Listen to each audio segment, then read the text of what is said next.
and welcome back to All About Community. Again, my name is Robert L. Harris. I am your host, and my guest today is Pamela Ferran, who is a local lawyer who's actively involved with the NAACP and other organizations, and the former chief of staff for former Councilman Lauren Taylor.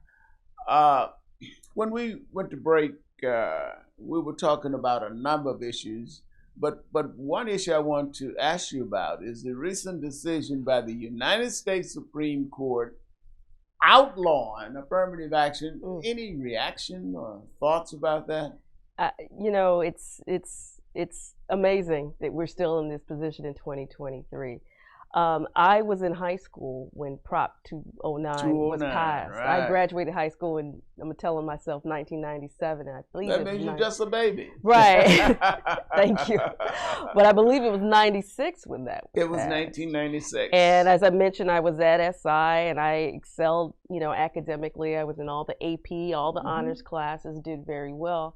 And during that time, I remember a lot of that visceral discussion, and I had a student that came up to me and said, well, Pam, you only got into that school because you were Black. And I really wanted to say, I got into school because I was qualified. You know that I'm in all the honors classes and this person wasn't. Right.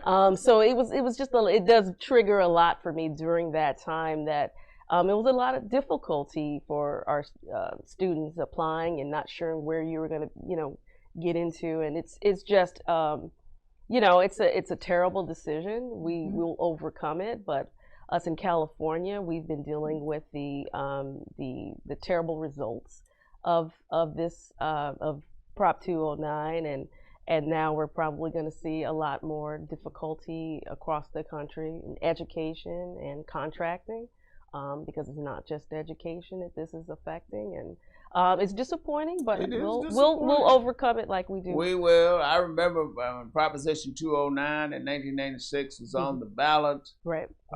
PG&E, I was at PG&E at the time, and was the only corporation that opposed Proposition 209, and it's laid out in a book I wrote called Goodbye Arkadelphia, as to how that happened, why it happened, and the aftermath of some of the comments that the governor and others made, and attacks upon PG&E for having the nerve to stand up and say, no, we're against Proposition 209. So I commend PG&E for doing that back in 1996. Let's talk for a moment about things such as public safety here in Oakland. What do you think of public safety here in Oakland? It's interesting. I was, had the pleasure to be working for the council at the time of the defund the police movement. That was a silly thing. Well, at the time when folks wanted to cut the, police funding by 50%, it wasn't necessarily an issue about cutting the funding. It was cutting 50% with no plan. Right. And I lived in an area, and Mr. Taylor represented an area that was highly impacted by crime, and so we had our residents who expect and want someone to respond to their calls for service.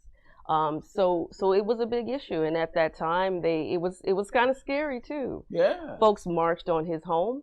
The other Black council members, Mr. Taylor, Lynette McElhaney, Mr. Larry Reed, and Noel Gallo, because they, wanted to have this discussion about cutting the 50%. And now look at what's happening. I mean, crime is just rampant everywhere in the city of Oakland. Yeah. And part of it, not all of it, but part of it is due to the fact that we don't have enough police officers on the street. Right. And we have to have answers to these calls for service.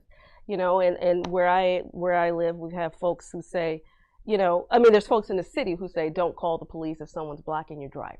You shouldn't call the police.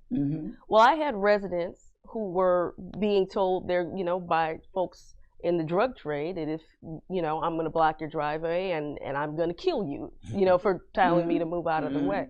Who was supposed to respond to their calls? And so, we're in a very difficult situation in Oakland as a resident of East Oakland. What about the firing of the LeRon Armstrong? Was that a smart move? Absolutely not. This was a chief who was responsive. Like I said, as working in that office, we were able to work with him, and our residents, what we heard was our residents trusted this chief, liked this chief. They did. We didn't have any incidents of any black males being shot by the police. Right.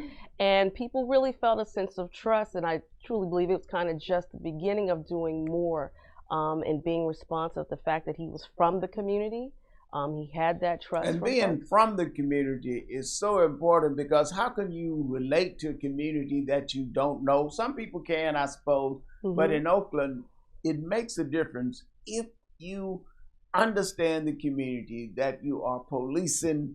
We got to go to break, so don't touch that remote. We will be right back with All About Community. Again, my name is Robert L. Harris. I am your host, and my guest is Pamela Ferran.